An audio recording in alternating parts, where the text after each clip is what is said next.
আমি মির্জা ফখরুল ইসলাম আলমগীর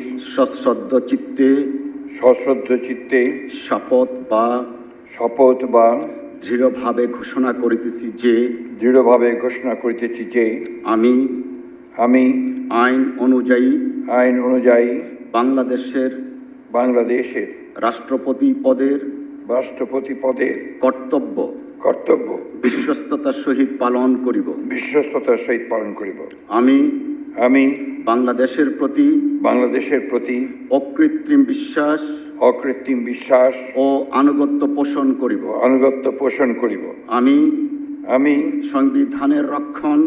সংবিধানের রক্ষণ সমর্থন ও নিরাপত্তা বিধান করিব এবং আমি ভীতি বা অনুগ্রহ অনুরাগ বা বিরাগের বশবর্তী না হইয়া সকলের প্রতি আইন অনুযায়ী যথাবিহিত আচরণ করিব।